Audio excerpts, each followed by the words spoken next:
छत्रपती संभाजीनगरचे माजी खासदार इम्तियाज जलील यांनी काही अपशब्द वापरले आहेत आणि त्यानंतर बौद्ध समाज असेल मागासवर्गीय समाजातून मोठा रोष व्यक्त होतोय आणि त्या विरोधात आता एक महत्वाची पत्रकार परिषद झाली। नेमकं काय म्हणणं आहे त्यांचं जाणून घेऊ। कशासाठी तुमची पत्रकार परिषद होती, काय तुम्हाला मागणी? या शहराचे माजी खासदार इम्तियाज जलील यांनी पत्रकार परिषदेमध्ये जाणीवपूर्वक बौद्ध समाजाला हिणवण्यासाठी, कारण मागच्या खेपेला बौद्ध समाजाने त्यांना मोठ्या मताधिक्यानं निवडून दिलं होतं या ठिकाणी, परंतु त्यांना असं जाणवतंय की बौद्ध समाजामुळे या खेपेला त्यांचा पराभव झालेला आहे। याचा राग काढण्यासाठी त्यांनी बौद्ध समाजाला टार्गेट करायला सुरुवात केली। पत्रकार परिषदेमध्ये एकदा दोनदा नव्हे 7 वेळा ज्या शब्दावर केंद्र शासनाने व सुप्रीम कोर्टाने बंदी टाकलेली आहे असा शब्द उच्चारून या समाजाला हिणवण्याचं काम केलं। या ठिकाणी जो शिक्षित उद्योजक वर्ग जो तयार होतोय त्या उद्योजक वर्गाला त्यांनी गँग म्हणून संबोधलं, हे देखील एक अॅट्रॉसिटीचा भाग आहे। आणि वारंवार त्यांनी रोज सकाळी उठून त्यांचं तोंड जे पाहावं लागतं की ते उठून फक्त बौद्ध समाजातील तरुणांना, बौद्ध समाजातील जे शिक्षित लोक आहेत, बौद्ध समाजातील जे प्रगती करतायत, आता आमच्या छत्रपती संभाजीनगरचे सन्माननीय पश्चिमचे आमदार या शहराचे पालकमंत्री आहेत, सामाजिक या महाराष्ट्राचे सामाजिक न्याय मंत्री आहेत, त्यांना बौद्ध समाजाचा माणूस मंत्री झालेलं कुठेतरी पोटात दुखते, म्हणून त्यांना पर्सनली त्यांच्या मुलांना टार्गेट करण्याचं काम या ठिकाणी इम्तियाज जलील यांनी केलं। या विरोधामध्ये समाजामध्ये तीव्र भावना निर्माण झालेल्या आहेत। म्हणून येत्या 23 तारखेला आंबेडकरी समाजाच्या वतीनं महाराष्ट्रातून लाखोच्या संख्येनं लोक औरंगाबादकडे 23 तारखेला कूच करतायत आणि इम्तियाज जलीलला या ठिकाणी आम्ही दाखवून देऊ की तू एका समाजाबद्दल, आंबेडकरी समाजाबद्दल जो अपशब्द वापरून जो गुन्हा केलेला आहे आणि स्वतःला सर्वेसर्वा समजतोय, कायद्याने तुझी जागा ही हर्सुल जेलची असून अजून कुठेही जाणार नाही, कारण त्याच्या डोक्यावर जो परिणाम झालाय हा जेलमध्ये टाकल्यानंतरच नीट होऊ शकतो। याच्या विरोधात तुम्ही कायदेशीर लढाई, त्यांच्या विरोधात गुन्हा, अॅट्रॉसिटीचा गुन्हा वगैरे दाखल करणार? आम्ही अॅट्रॉसिटीचा गुन्हा याच्या आधीच दाखल केलेला आहे। गुन्हा दाखल झाल्याच्या नंतर आज जवळपास 4था-5वा दिवस उलटला तरी देखील त्याच्यावर कारवाई नाही होता। उलट तो पोलिसांना चॅलेंज करतो, तो म्हणतो की पोलिसांची श्रद्धांजली सभा या ठिकाणी मी आयोजित करतो। म्हणजे हा वरतून उर्मटपणाचं वर्तन ते या ठिकाणी इम्तियाज जलील करतायत। त्यामुळे आमची अशी मागणी आहे, तर इम्तियाज जलीलला खरोखर मानसिक आरोग्य बिघडलं असेल, स्वास्थ्य बिघडलं असेल तर त्याला बराळच्या दवाखान्यात ऍडमिट करून त्याच्यावर उपचार केले पाहिजे, किंवा शासनाचं जे मनोरुग्णाचं हॉस्पिटल आहे येरोडा तुरुंगामध्ये त्या ठिकाणी इम्तियाज जलीलला ठेवलं पाहिजे। कारण एका माणसामुळे 2 समाजामध्ये तेढ निर्माण करण्याचं काम होत असेल तर त्याला इथून हद्दपार केलेलंच उचित राहील। या संभाजीनगरमध्ये मुस्लिम आणि दलित असा वाद कधी झालेला नाही, मात्र या निमित्तानं हा वाद होताना दिसतो, काय म्हणा? नाही, मुस्लिम समाज हे आमचे बंधू आहेत, आमचं बंधुप्रेम आहे। मुस्लिम समाजाचं आणि आमचा काही संबंध नाही, कारण सातत्यानं माजी खासदार इम्तियाज जलील हरिजन शब्दाचा वापर करतोय। याच्या अगोदरही त्याच्यावरती अॅट्रॉसिटी ऍक्ट गुन्हा दाखल झाला होता आणि तो खासदार आहे, आमदार आहे, तो एज्युकेटेड आहे, तो संसदमध्ये राहिला आणि विधानसभेमध्ये राहिला, तरी पण तो जाणून बुजून बुद्ध समाजाच्या लोकांना त्रास देण्याचं काम आणि जातीबद्दल बोलतोय। त्याबद्दल आम्ही क्रांती चौक पोलीस स्टेशनला या अगोदर गुन्हा दाखल केला अॅट्रॉसिटीचा, त्यानंतर त्याला अटक नाही झाली, त्यामुळे आम्ही पत्रकार परिषद घेतली, कारण की तो पोलिसांचे अंतिम संस्कार करतोय, पोलिसांना तो आव्हान करतोय, तरी पोलीस का शांत बसले? पोलिसांनी त्याला ताबडतोब गुन्हा दाखल केला पाहिजे।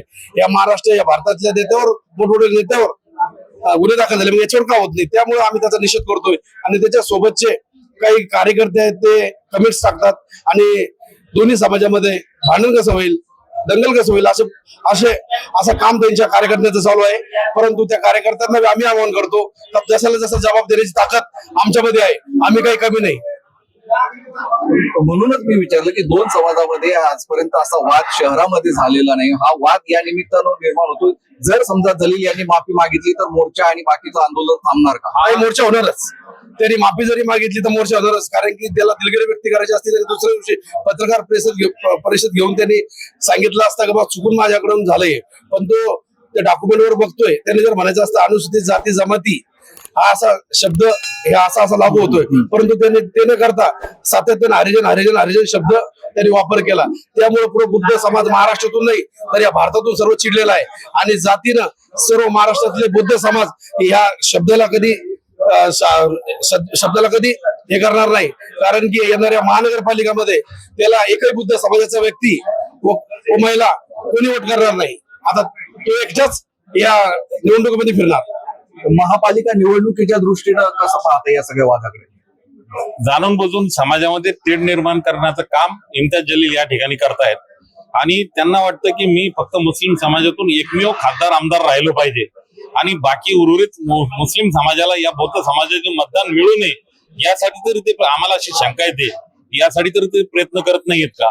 त्यांची इच्छा नसेल की महानगरपालिकेमध्ये MIM चे मुस्लिम उमेदवार निवडून यावं, त्यामुळे त्यांनी जाणून बुजून बौद्ध समाजाला टार्गेट करण्याचं काम या ठिकाणी लावलं असं आम्हाला या ठिकाणी शंका उत्पन्न होती.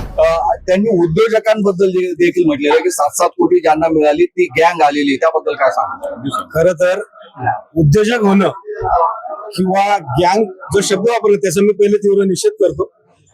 आणि उद्योजक होणं, उद्या मी असो इतर समाजातला असो, आंबेडकरी समाजात नाही, सामाजिक न्याय खातं जे आहे ते आंबेडकरी अनुसूचित जाती जमातीच्या उद्धाराने विकासासाठी असतं. त्याच्यामध्ये उद्योजक होणं हे काही वेगळं वावळं काही त्याच्यात नाही.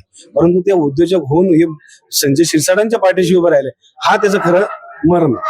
संजय शिरसाट जे आंबेडकरी अनुयायी असल्याने त्यांच्याकडे सामाजिक न्याय खातं आलं आणि या समाजाचा उद्धार होणार ही त्याची खरी पोटचूळ आहे. माझा तर खरा प्रश्न इम्तियाज जलील हा आहे की आपण ज्या टापूमध्ये राहतात तिथे नशेखोरी वाढत चाललेली, त्याला ती गँग तुम्ही वाढवली का?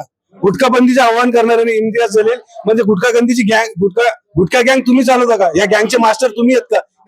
या संभाजीनगरातले छोटे दाऊद तुम्ही आहेत का?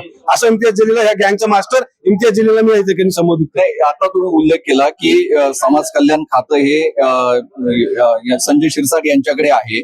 मात्र या समाज कल्याण खात्याचा निधी मोठ्या प्रमाणात वळवण्यात आलेला होता, तेव्हा अशा पद्धतीची एकजूट काही दिसली नाहीये. ती एकजूट तेव्हा काय दिसली नाही आणि आता हा भावनिक मुद्दा घेऊन आता समाज एकत्र येतोय का? मुळामध्ये आता दोन प्रश्न या ठिकाणी निर्माण होतात की समाज खात्याचा निधी वळविणे हा भाग सरकार आणि सरकारच्या स्वरूपातून राज्याचे अर्थमंत्री अजितदादा पवार यांनी त्याबद्दल उत्तर दिलेलं आहे. हा प्रश्न असा येतो की समाज ज्यावेळेस एकवटलाय तो एकवटला याच्यासाठी की संसद सारख्या ठिकाणी राहणाऱ्या व्यक्तीनं जाणीवपूर्वक या ठिकाणी समाजाला डिवचण्याचं काम केलं. त्या अनुषंगाने समाज एकत्र आलेला ही खोडसाळपणा या ठिकाणी एका व्यक्तीने केलेला आहे आणि या व्यक्तीला वेळेस जेरीस आणलं पाहिजे यासाठी समाज एकवटलेला आहे. दोन विविध भागात समाज कल्याणचा निधी कुठेही जाणार नाही हा या समाजाला विश्वास आहे. एक सक्षम नेतृत्व आता या समाज खात्याला संजय शिरसाटांच्या माध्यमातून भेटलेला आहे. गेलेला निधी पुन्हा येईल याची शाश्वत आम्हाला या ठिकाणी भेटते आणि त्याबद्दल वित्तमंत्री राज्याचे वित्तमंत्री माननीय नामदार अजितदादाजी पवार यांनी त्याचं उत्तर दिलेलं आहे.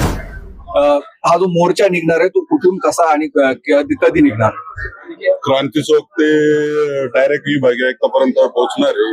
आणि राहिलं ते उद्योजकचा, ते पहिले जे उद्योजक आहे यांनी त्या सो खर्चातून इम्तियाज जलीलचा प्रचार केलेला आहे. त्यावेळेस त्याला वाटलं नाही का आपण महाराष्ट्र पैसे घेऊन आलो. सगळ्यात महत्वाचा मुद्दा आहे की माझी कंपनी गंगापूर तालुक्यात आहे, तर त्या ठिकाणी मी माझे 4 ते 5 लाख रुपये इम्तियाज जलीलला निवडून आणण्यासाठी खर्च केलेले. त्याला थोडी लाज वाटली पाहिजे होती. त्याला मी फोन केला की तू जे बोलू लागला तू समाजाची माझ्या माफी माग, कारण आम्ही तुला मतदान केलेलं आहे, तू काय आमच्यावर उपकार नाही करू लागला. तर कारण नसताना आमच्या समाजाची सुपारी घेऊ नको. तर प्रथम महाराष्ट्रामध्ये भारत स्वतंत्र झाल्यापासून आज फक्त पालकमंत्री फक्त महाराष्ट्राचा असल्या कारणाने या बाकीच्या लोकांच्या पोटामध्ये दुखणं चालू झालेलं आहे. दुसरं कारण काहीच नाही.